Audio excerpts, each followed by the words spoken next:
Всем привет, это «Хроники войны» с Татьяной Поповой. Сегодня мы опять говорим с Юрием Георгиевичем Фельштинским, доктором исторических наук, доктором философии по истории, соавтором Александра Литвиненко по книге «ФСБ взрывает Россию» и соавтором книги «От красного террора к мафиозному или террористическому государству», как вы переименовали. Подписывайтесь на соцсети Юрия Георгиевича, они будут по ссылке в описании. Подписывайтесь на наш канал, ставьте лайки, распространяйте ссылки на это видео в ваших соцсетях и группах. Юрий Георгиевич, ну вы так вскользь сказали в конце прошлой серии о смерти Дзержинского, а если можно, от чего он умер? Да? Мы закончили смертью Ленина и тем, что Сталин начал менять власть в СССР. Вот, и вдруг внезапно умер Дзержинский. А как это произошло?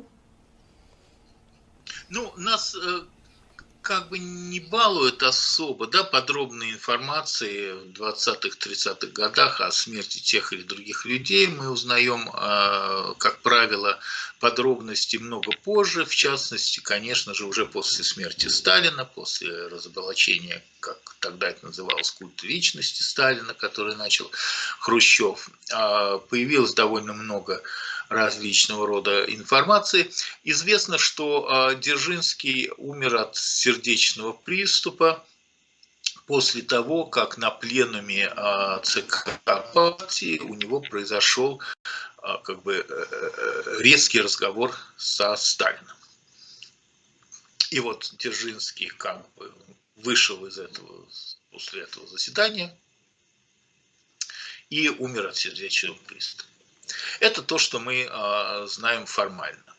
Но в 1937 году на пленуме ЦК Сталин произнес, ну тогда это показалось очень как бы странной для всех речью, да? Сталин как бы произнес речь, в которой сказал неожиданно, что Дзержинский был троцкистом и хотел захватить власть, но мы не позволили ему это сделать. Вот как бы первая часть сказанного Сталином была очевидной неправдой, потому что Дзержинский никогда не был троцкистом, да? И в этом смысле как бы, не то, что боролся против Троцкого, но когда нужно было, поддерживал в этом вопросе Сталина, а не Троцкого. А вот вторая часть, да, фразы о том, что мы не дали им этого сделать, конечно же, указывала на то, что Дзержинский был устранен. Доказать это все практически невозможно. Да, это, к сожалению, для историков. Да, на судебном уровне доказать вот эту смерть невозможно, да, искусственный, скажем так, характер этой смерти невозможно, но я думаю, что в данном вопросе Сталину нужно поверить,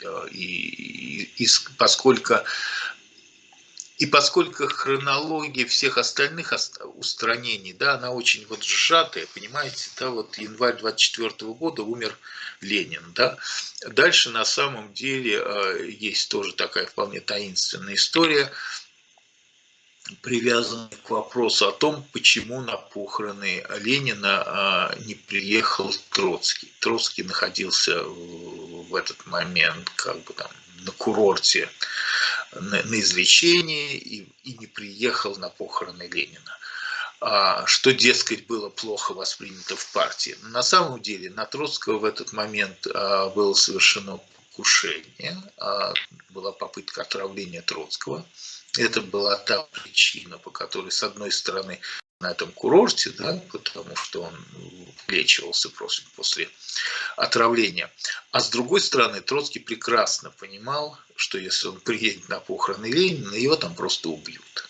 Да, вот уже как бы в этот момент, после января 24 года, уже все достаточно так открыто, жестко и цинично в руководстве Компартии. Да. А после этого гибнет во время поездки в Соединенные Штаты, тонет Склянский как бы, во время купания. Да. Что уже тогда вызвало много слухов о том, что Склянского убрали. Затем Троцкий, как я уже в прошлый раз говорил, постепенно теряет все свои должности, у него их было много. Он теряет их абсолютно все. Это 25-й год. 26-й год – это как бы уход, с одной стороны, уход с политической арены Дзержинского, а с другой стороны, начало расправы над так называемой левой оппозиции Троцкого, 26-27 год. И это тот период, когда все сторонники Троцкого, их было довольно много в партии, и они были достаточно известными людьми, теряют свои должности, исключаются из партии и ссылаются там, в разные отдаленные районы Советского Союза. А январь 28 года – это уже высылка самого Троцкого в Алмату. И январь 29 года – это высылка Троцкого уже в Турцию, да, то есть высылка Троцкого из Советского Союза. Вот иными словами, с января 24 по январь 29 года за 5 лет, что, согласитесь, исторически очень короткий срок, Сталин расправляется вот со всеми своими соперниками. Да, и конкурентов у него уже не остается. То есть с января 29 года, на самом деле, в общем-то, и раньше, да, реально, может быть, с января 28 года, Сталин, безусловно, приобретает диктаторские полномочия в Советском Союзе. И остается этим диктатором до 1953 года. В 1953 году, наверное, это историческое совпадение, потому что именно 5 марта, то есть тот день, когда был как бы убран с политической арены Ленин, да, 5 марта 1923 года, вот ровно через 30 лет, 5 марта 1953 года, Сталин умирает. Есть очень много указаний на то, что ему помогли умереть. Есть очень много указаний на то, что во главе заговорщиков стоял Лаврентий Берия, который на тот момент был, ну, безусловно, вторым человеком в государстве. Очень многие должности как бы сочетал в себе. И что это, да, была попытка госбезопасности, очередная попытка госбезопасности, вторая, может быть, после серии попыток Дзержинского захватить власть в государстве.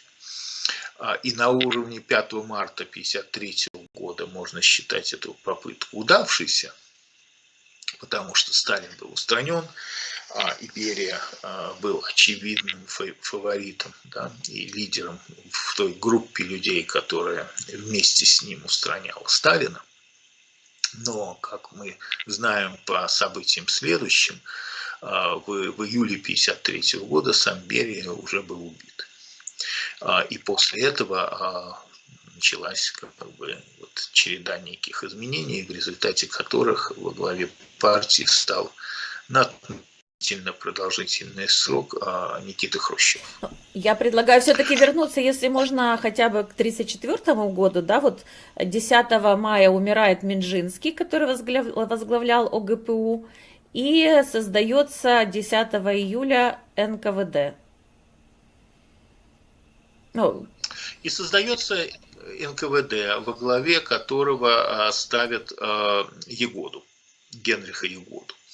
Вот, понимаете, это очередная попытка, да, партии поставить госбезопасность под контроль.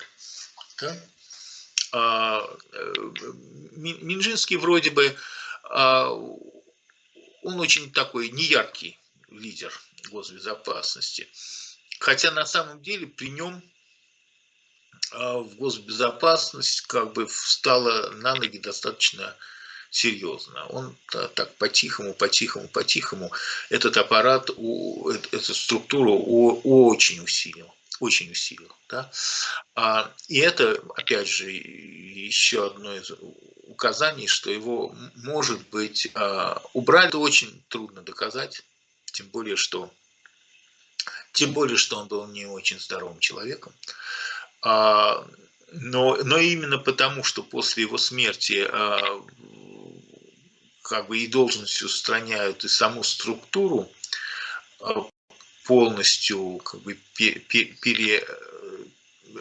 перереформировать, да, нам это, скорее всего, говорит о том, что как бы его уход не был случайным. Да.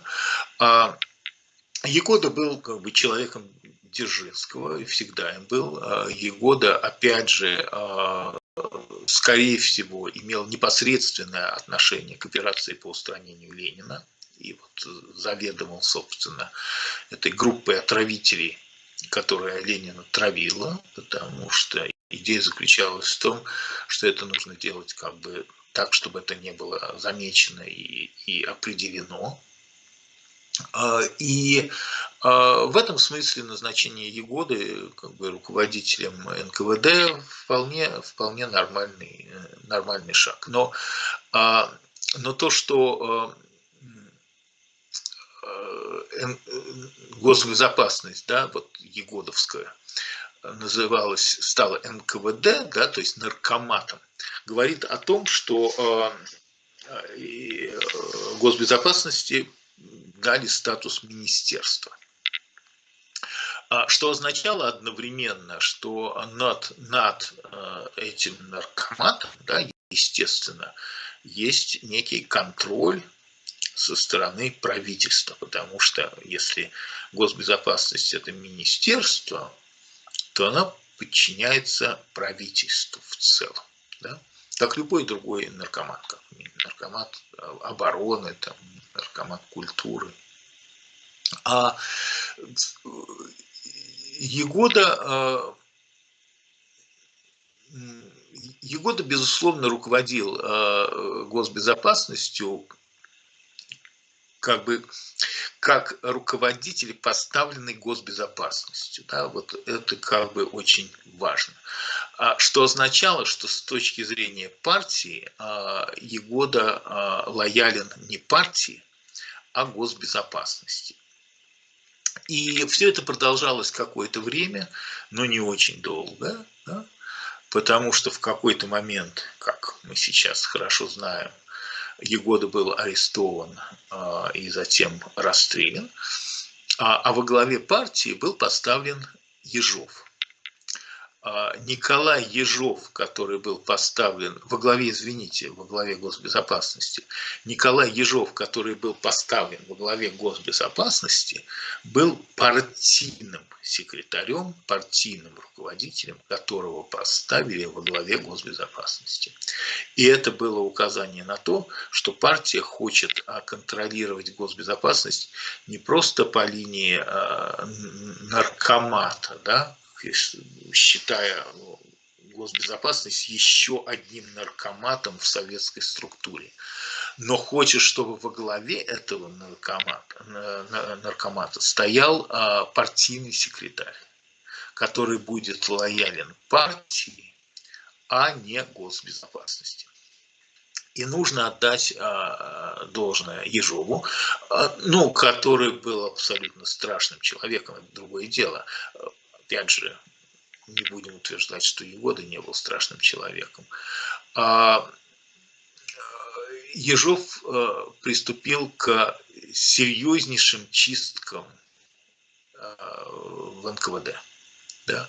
То есть задача, с которой поставил Ежова управлять госбезопасностью, заключалась в том, что он должен максимально ослабить эту структуру, потому что она стала настолько сильной и настолько независимой, что Сталин увидел в этом угрозу своей власти. Да?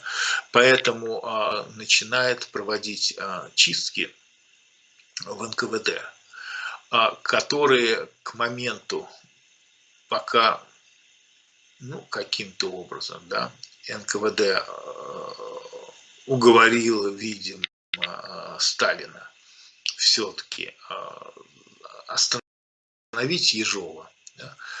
Кончилось это тем, что Ежов был сначала снят, потом арестован, потом расстрелян. Да. К моменту, когда Ежов был снят, Ежовым было расстреляно, по его собственным словам, 14 тысяч высших офицеров госбезопасности.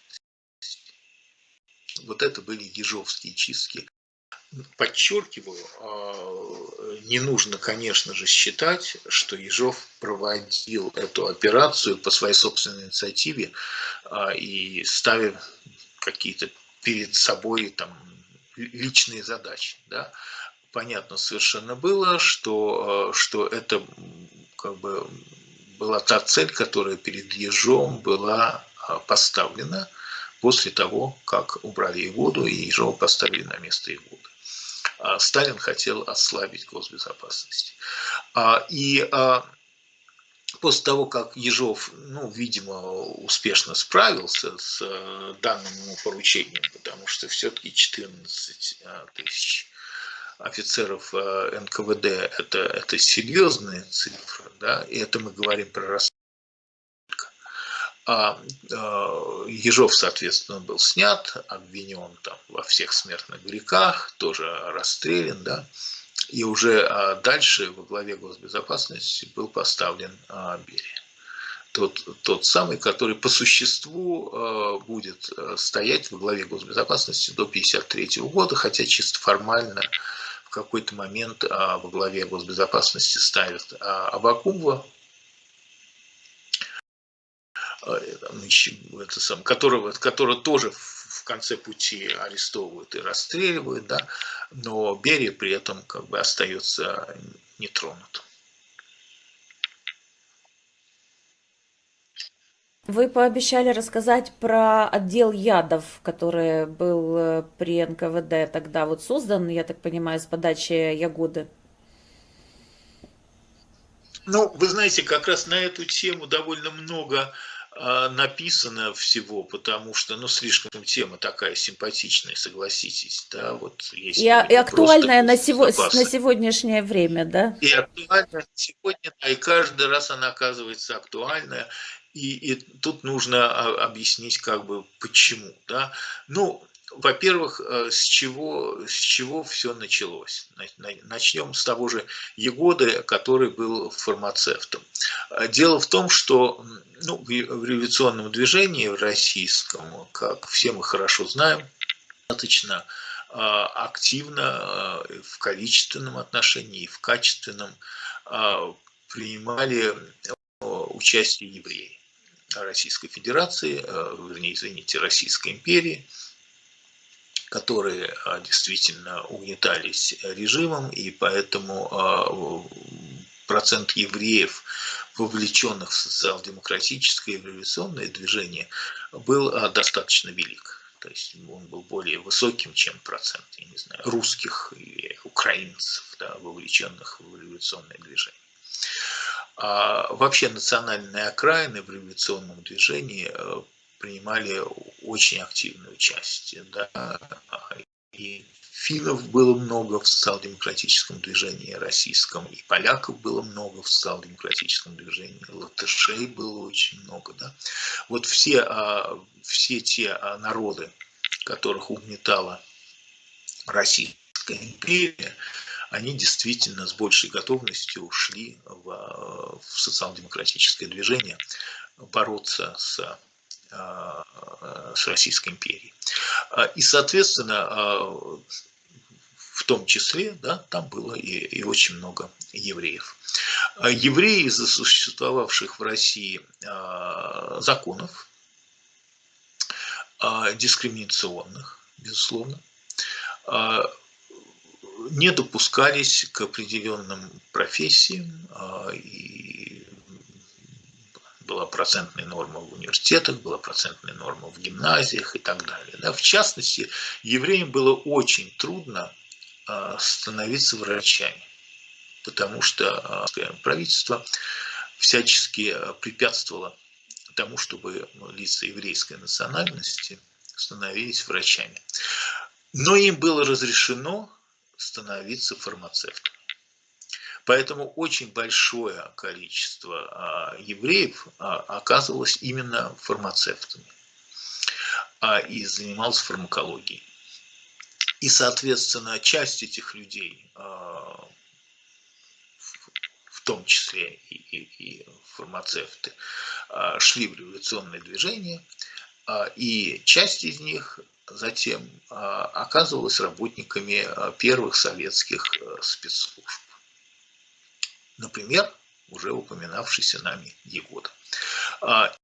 И вот этот вот фармацевт Егода, естественно, в какой-то момент был обуян идеей создать при ОГПУ лабораторию, специализирующуюся на отравлениях, да, лабораторию ядов. Со временем она стала называться, по-моему, не сразу, она стала называться так называемая 12-я лаборатория НКВД, и стала, в общем, такой известной лабораторией, да, где готовились яды. Ну, в двух словах объясним вообще, почему такая любовь к ядам. Исторически я уже объяснил, да, потому что было много психологов под боком революционеров и сотрудников спецслужб. Но на самом деле яд, как мы видим вот до сих пор, да, яд это очень удобный способ устранения противника. Да? Потому что, конечно, его можно зарезать, пристрелить, взорвать бомбу там, в квартире, в автомобиле. Но это все, во-первых, оставляет очевидный след, да, говорящий о том, что враг был устранен, а с другой стороны не оставляет времени для ухода, проведения операции. В то время как отравление, с одной стороны, не всегда определяется как совершенное злодеяние, потому что иногда это просто очень трудно определить, но во всех случаях предоставляет террористу или убийце дополнительное время для того, чтобы уйти с места преступления. И мы видим по всем уже вот хорошо описанным сейчас отравлением, да, и Литвиненко, и Скрипалей, что, ну да, со временем, учитывая все-таки, что сегодня наука продвинулась в этом плане, нам хоть и удается определить, что человек был отравлен, да, но убийцы уже к этому времени оказываются в России, и им уже ничего не угрожает. Но я хочу подчеркнуть, тем не менее, да, что это все-таки мы знаем про те случаи, когда нам удалось определить, что человек был отравлен. А ведь еще есть и очень много случаев и ситуаций, когда это не удалось определить. Да? Особенно если человек выжил. Да, потому что одно дело, когда мы имеем дело с умершим в результате отравления Литвиненко, и тут, по крайней мере, нам понятно, что Литвиненко был отравлен.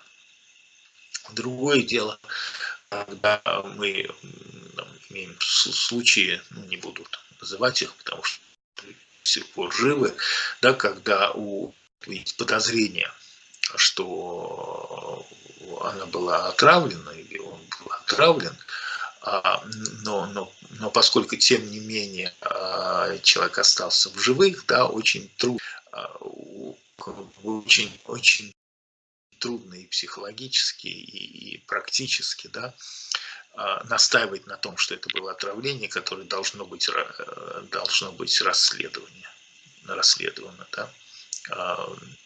И таких случаев тоже очень-очень много. Да? А есть, подчеркиваю, случаи отравления, про которые мы даже и до сих пор, может быть, не подозреваем, что люди ушли из жизни в результате отравления, а не потому, что они просто вдруг умерли от сердечного приступа, например. И я так понимаю, что Ягода также был одним из участников вернее, ну, он подписывал вместе с Куйбышевым циркуляр Высшего Совета Народного Хозяйства об использовании на производствах специалистов, осужденных за вредительство. Ну, вот эти те самые шарашки. Это тоже было, я так понимаю, с его подачи. Понимаете, в принципе, в госбезопасность возглавляли люди, с одной стороны, ну, безусловно, по человеческим оценкам жестокие, да, и очень плохие. С другой стороны, конечно же, все они были с фантазией и в этом плане незаурядны. Уже после 1956 года, да, к нам стали как бы, приходить подробности жизни этих людей. Ну, будем откровенны, там, обычных там заурядных людей там очень-очень мало.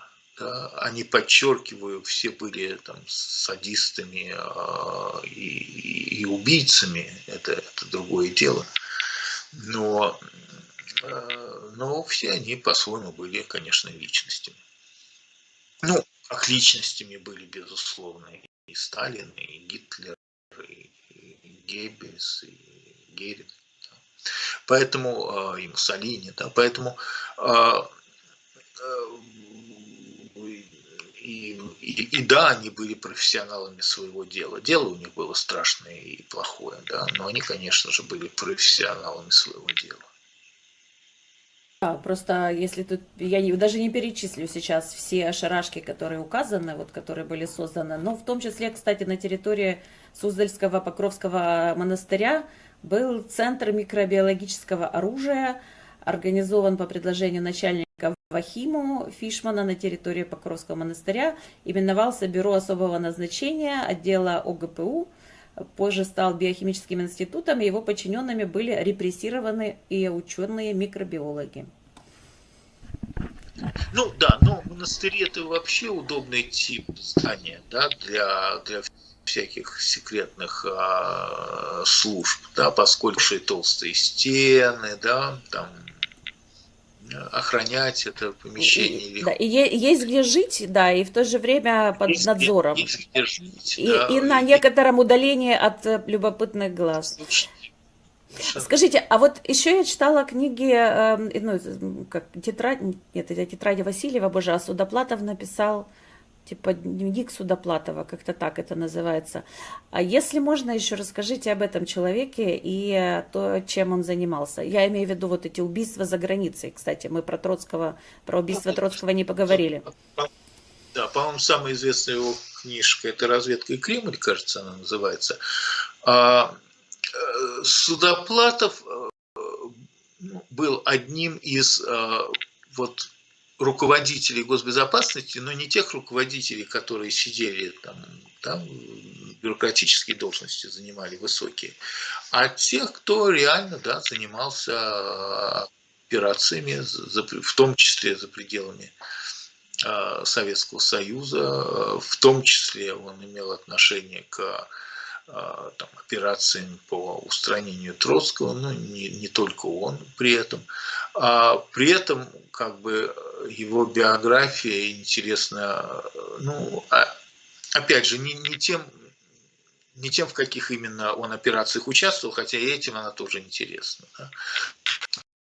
Как и очень многие руководители госбезопасности или высшие офицеры госбезопасности, он считался человеком Берия. Но дело в том, что, опять же, все были людьми Берии, да, после того, как Берия был назначен наркомом госбезопасности, министром госбезопасности, все высшие офицеры госбезопасности под ним считались людьми Берии, потому что не люди Берии там держали, а скорее устранили бы их. Поэтому после убийства, соответственно, Берии и начала серьезнейших чисток, вот последней волны серьезных чисток в госбезопасности, все эти высшие офицеры были арестованы, многие из них были казнены.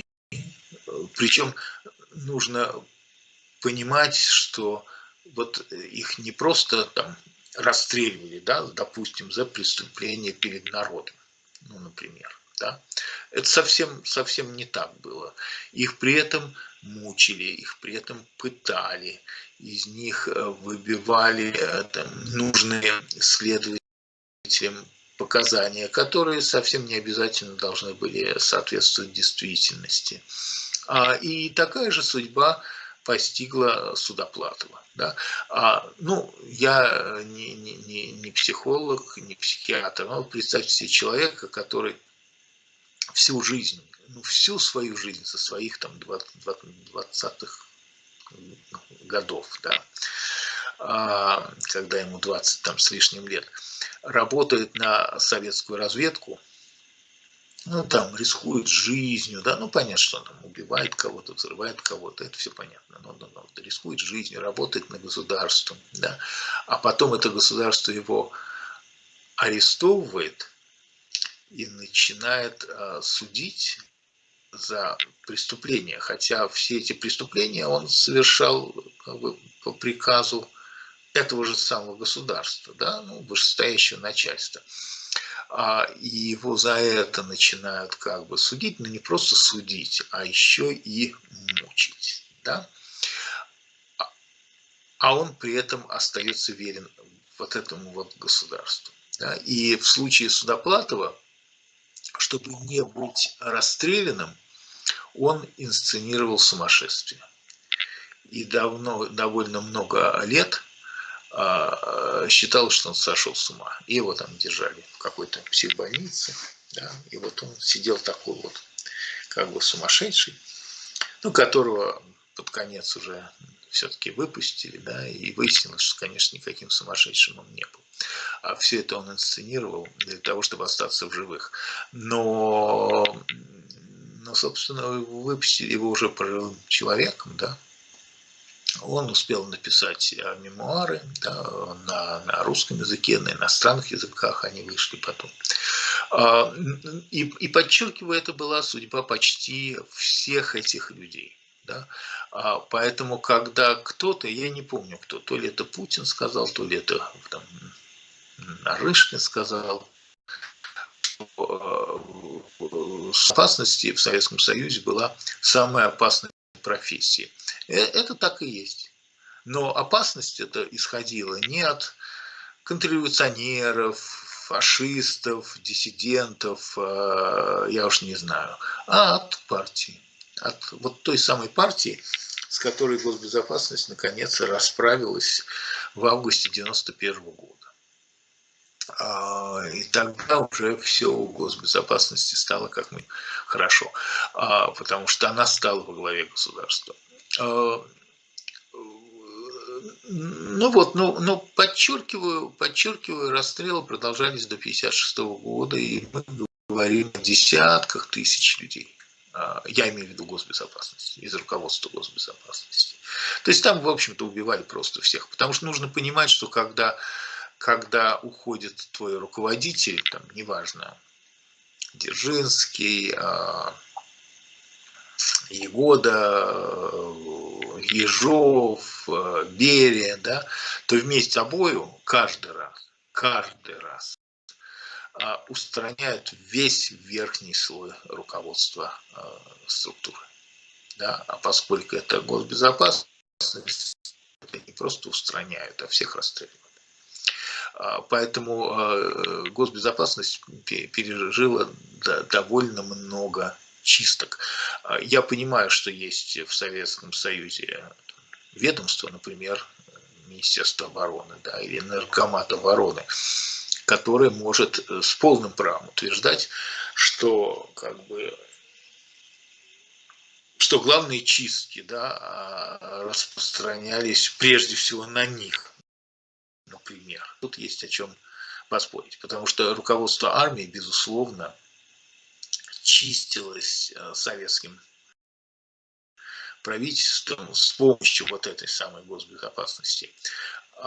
Тоже с ну, с завидным постоянством. Те самые там расстрелы 37-го, 38-го, ну, 36-го, 38-го годов, чистки армейские, про которые мы как бы знаем, про которые со временем много было написано, опять же, после 56-го года.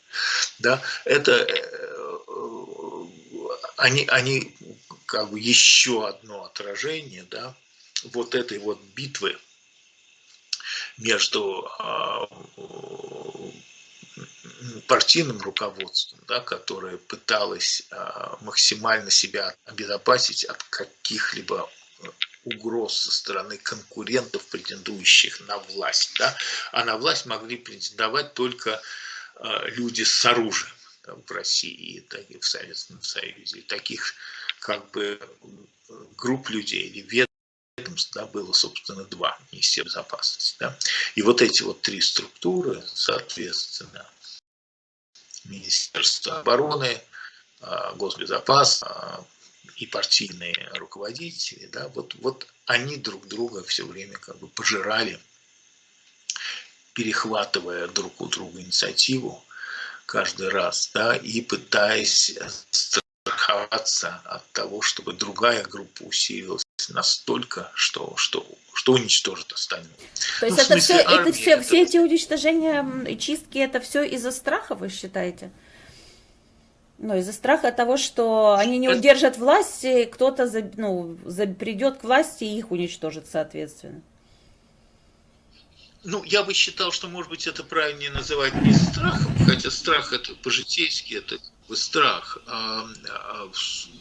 а инстинкт самосохранения, да. Это некий инстинкт, который указывает на то, что ну, конкурирующие, потенциально конкурирующие, хотя она и своя вроде, да, потому что это же все свои люди, да, это свои структуры, да, это часть государства. Но в рамках, в границах этого одного советского государства эти структуры друг с другом как бы конкурируют, да, и конкурируют они за то, чтобы, или против того, чтобы другая структура не стала настолько сильной, что сожжет себя. Да?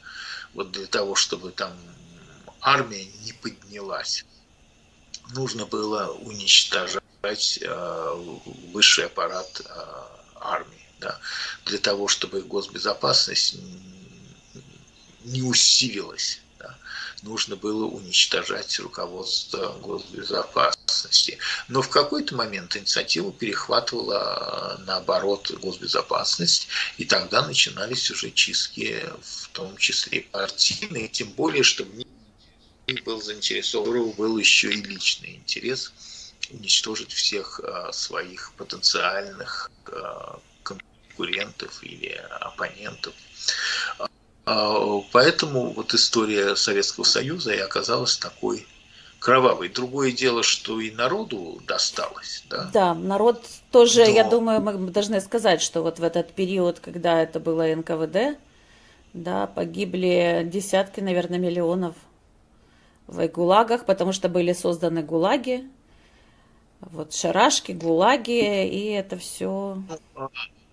Ну, Плюс Западная Украина вот еще, которая была к этому верно. моменту присоединена.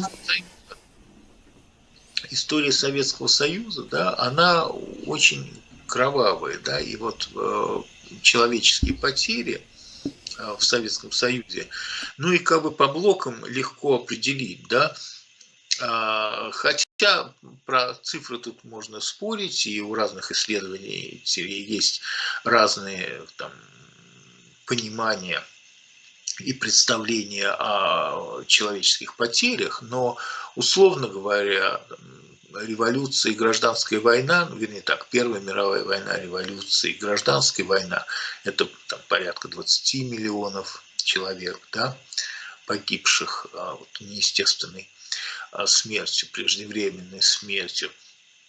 Коллективизация – это примерно 10 миллионов человек, да, то есть крестьян, уничтоженных во время коллективизации.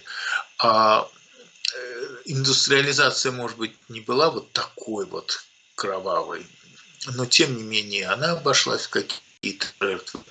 А террор, ну, в который включается, собственно, все, да, вот все остальные такие жертвы, да, они там, коротко называются сталинским террором.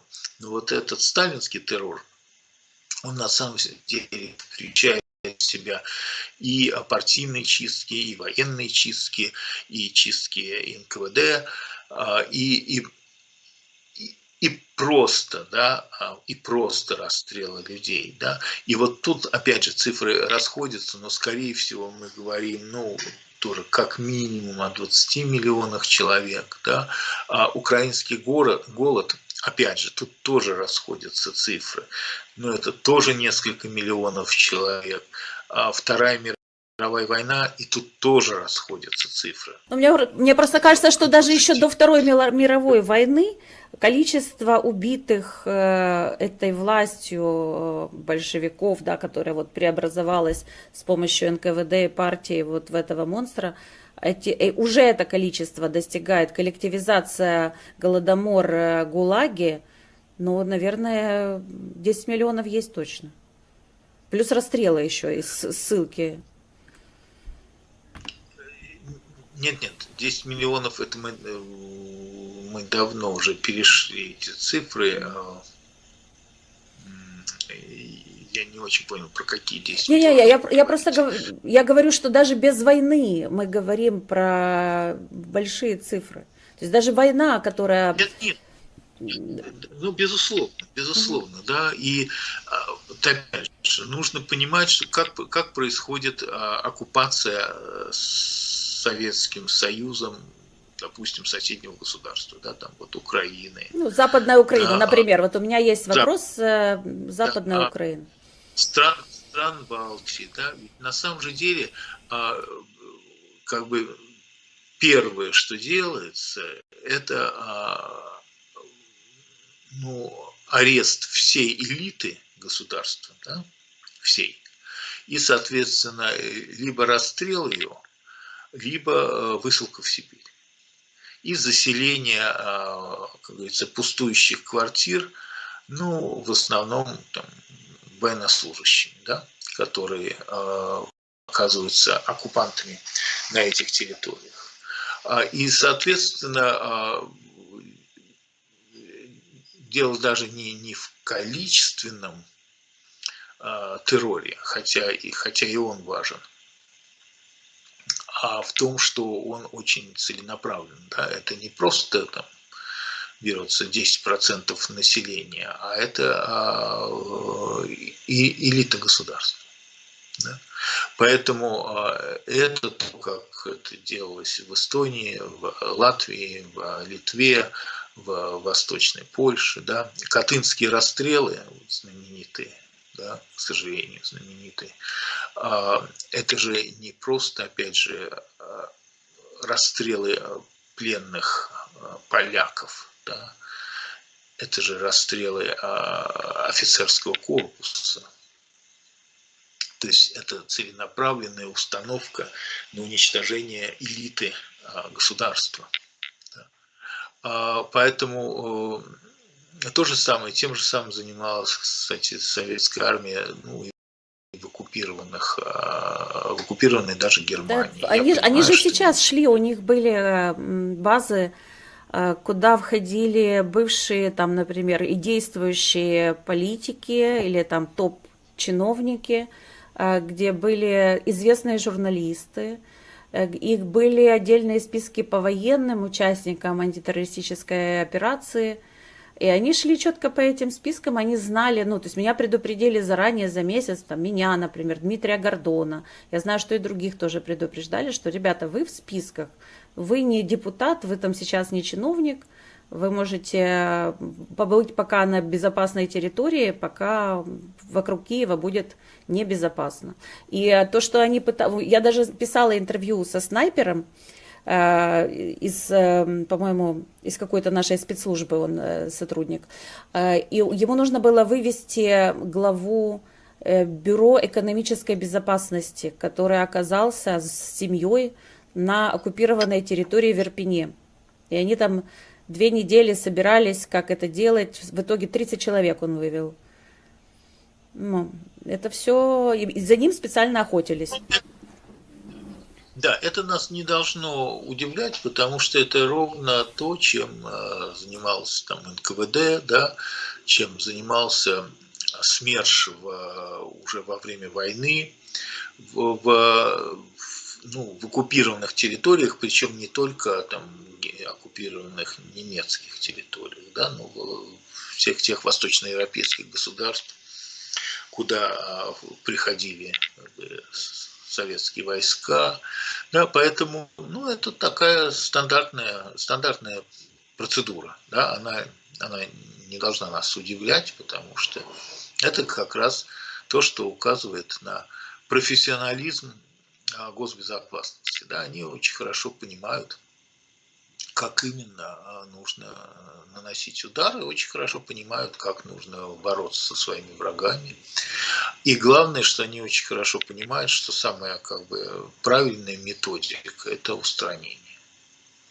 Да, не, не разговоры, не переубеждения, а устранение. И главное, что они никогда не боялись, да, и сейчас не боятся убивать. Это, кстати, то, что мы видим вот по Российской Федерации как по государству, да, поскольку во главе стоят люди из госбезопасности, которые как бы не боятся убивать, то вот результат, ну, тому, чему мы являемся сейчас, как раз и это является. Да, что во главе стоят люди, которые не боятся убивать. В отличие от, допустим, советского правительства, да, которое там, при самом недобром к нему отношении, да, тем не менее у советского правительства, как у правительства, не было идеи просто вот всех убивать. Да? Это как бы иногда там, с их точки зрения необходимо было делать, да, например, там, когда в Афганистан входили. В Афганистан входили на самом деле по рекомендации госбезопасности. Да? То есть на самом деле как бы, вот эти вот решения силовых операциях тех или других советского периода без согласия госбезопасности проводить было невозможно. Да? То есть мнение, которое интересовало Политбюро прежде всего, да, было мнение госбезопасности. И, собственно, именно к нему оно и прислушивалось. Да. Например, не мнение Генштаба, потому что во время истории вторжения в Афганистан нам хорошо известно, что Генштаб был против категорически, а госбезопасность была как бы категорически за. А скажите, а вот сегодняшние чистки, они, я имею в виду чистки уже в России, да, вот среди генералов, среди Минобороны, они с какой целью делаются? Ну, может быть, сейчас еще рано делать какие-то выводы, да, про цели. Я думаю, что этих целей достаточно, ну, скажем так, несколько. Порядок, которым я их буду называть, это не обязательно порядок важности, да, этих целей. То есть не то, что вот я называю вот что-то первым, это самое главное, нет. Но, безусловно, это и попытка борьбы с коррупцией в армии. Не потому, что российское руководство, да, обеспокоено коррупцией. Это совсем не так.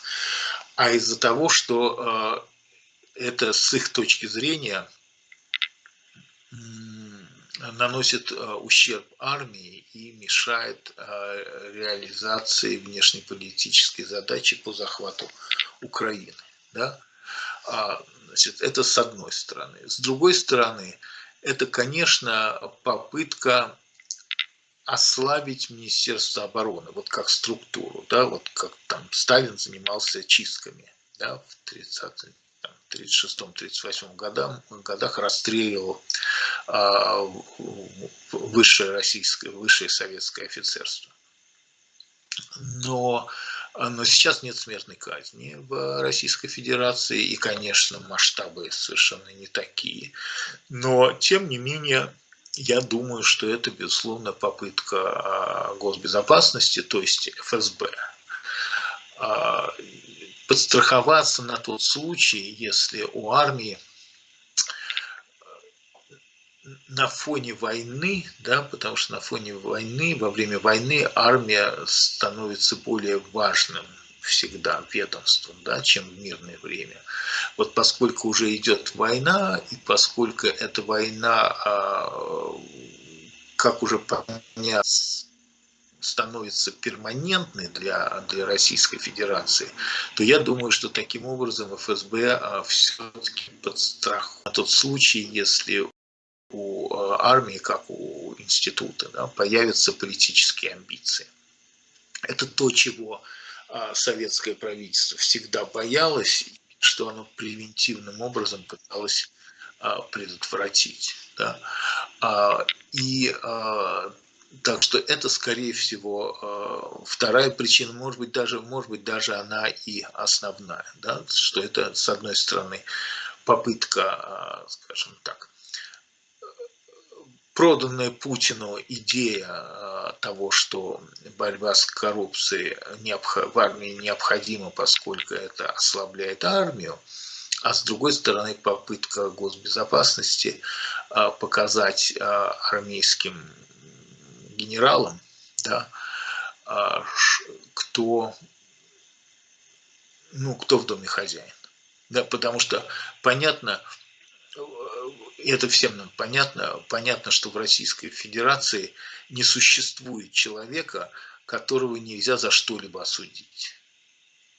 Вот любого человека в Российской Федерации за что-либо осудить можно. Да? Бизнесмена можно осудить за неплатеж налогов, генерала можно осудить за коррупцию, да, потому что вся система построена на коррупции. И это та причина, я думаю, основная такая философская, по которой все это и допускалось, и даже как бы провоцировалось, да, самим же руководством государства, да, потому что коррупция создает возможность контроля и управления над коррумпированным человеком, потому что он знает, что он должен быть послушным,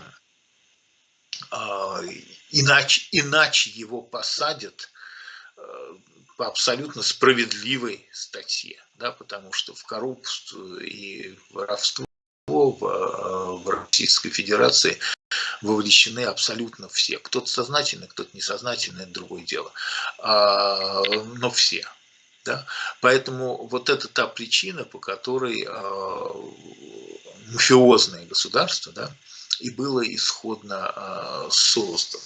Да? Это, как мы сейчас видим, это очень удобный инструмент для контроля и расправы.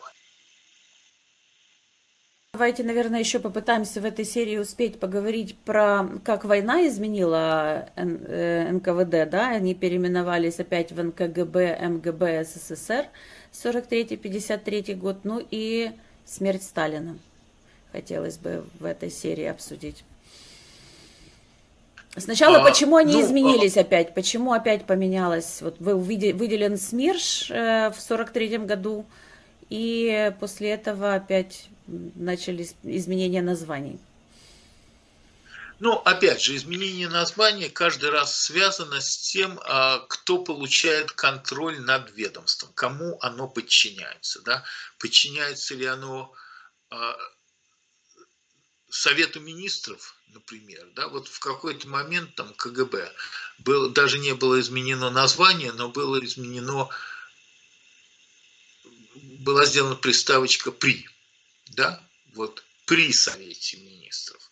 Вот в одном случае они как бы подчинялись Совету Министров, а в другом случае они уже не подчинялись Совету Министров, а как бы существовали параллельно с Советом Министров. Да? Вот в этих приставочках, да, в этом и есть каждый раз как бы разница. Да? Немножечко меняется статус структуры. Немножечко, может быть даже не всегда и происходят какие-то изменения. Меняют все эти названия, да, они меняют, как бы, постоянно пытаются переподчинить кому-то эту структуру, да, чтобы понять, кто же над ней получает контроль. То есть вот кто имеет право вызвать к себе руководителя госбезопасности и сказать ему: ну-ка, отчитайся, что там у вас происходит, да, чем вы там занимаетесь, что вы там делаете, да, вот кто этот человек, да, вот кто этот человек. Ну, допустим, в нынешней Российской Федерации наверняка это человек Путин, да. В сталинский период наверняка этим человеком был Сталин. А в период вот советский такой относительно беззубый, да, там после 1956 года, ну, наверное, все-таки Политбюро пыталось, да, контролировать людей, которых она ставит во главе госбезопасности, да, чтобы как-то через них, да, иметь доступ к информации о том, что в структуре. А, ну, во время войны, ну, война, опять же, война, безусловно, увеличивает статус, да, усиливает статус, прежде всего, Министерства обороны, да, но мы знаем, что после войны Сталин как бы в том числе через показательную опалу популярного Жукова продемонстрировал всем, что руководит государством как бы не армией, и что политических амбиций у армии быть не может. Опять же, чистки 30-х годов надолго, если не навсегда, и я думаю, что это вот до сегодняшнего дня остается все в силе, избавили армию от каких-либо политических амбиций. Да, вот все-таки чистки 30-х годов, когда все высшее руководство Красной Армии было уничтожено, безусловно, как бы, избавили армию от каких-либо политических амбиций. Поэтому даже на сегодня в российском государстве у армии никаких политических амбиций нет и не появится. И то, что вот эти чистки генеральские сейчас, которые начались, ну, такие относительно беззубые, да, потому что смертной казни нет, повторяю, это ж не то, как раньше было, да, когда тебя арестовывали и расстреливали, и еще всю семью убивали. Сейчас все-таки все это достаточно времена вегетарианские, да, в отношении номенклатуры Российской Федерации, времена вегетарианские. Но тем не менее это превентивные некие, да, операции, направленные на то, чтобы армия все-таки понимала, что и на нее есть управа, да, что что генерал это всего лишь слуга государства. И что сегодня он генерал, а завтра он может оказаться в Лефортово. Так что эта часть нам понятна. И политических амбиций, подчеркиваю, российской армии нет. И в этом плане даже Вторая мировая война ничего не поправила.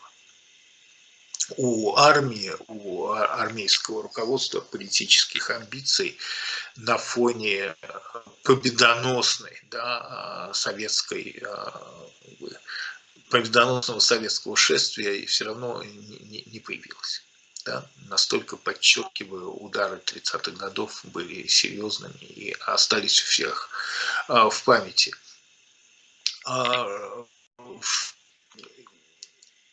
А второй Смерть вопрос Сталина. вы задали. Смерть Сталина. Вы в прошлой программе вы А немножко смерть. коснулись этой темы, но если можно, ваше мнение все-таки это случайность или спланированная операция?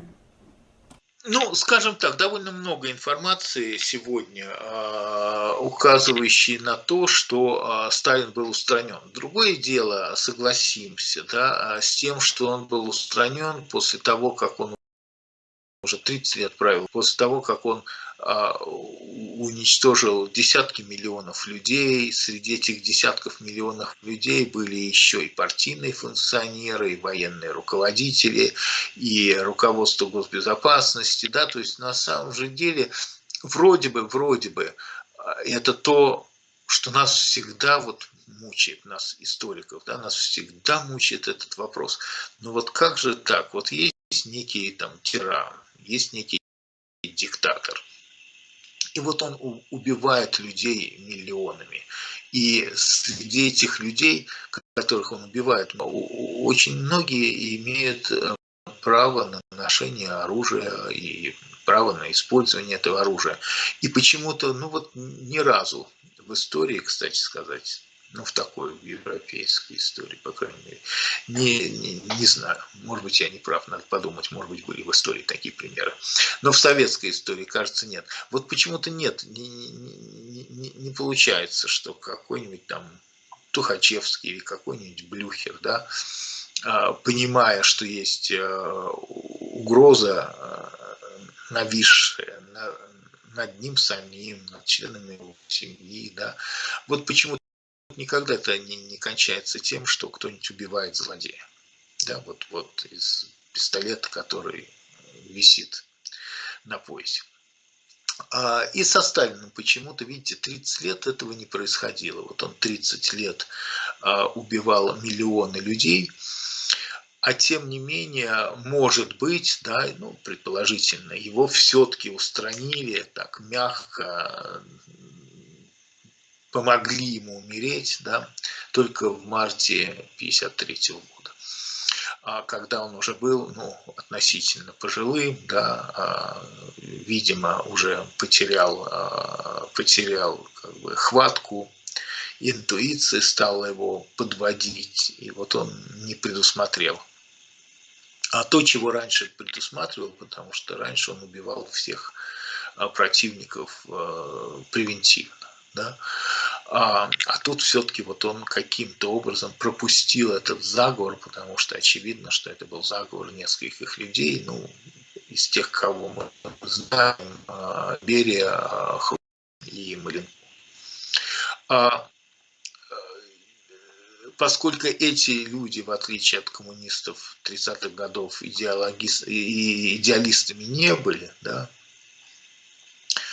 то они, конечно, как раз и решили, что нужно устранить опасность превентивно, и устранили Сталина.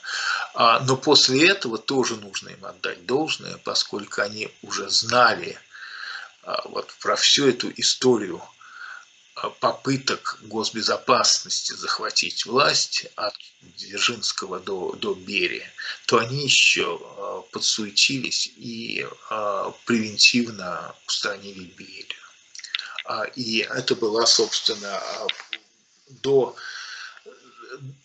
скажем так, до 91 года, до августа 91 года попытка Берии захватить власть, попытка госбезопасности захватить власть, да, это вот и был заговор как бы Берии, да, попытка переворота Берии, которая не увенчалась успехом в том смысле, что Берию застрелили. Да. А вот дальше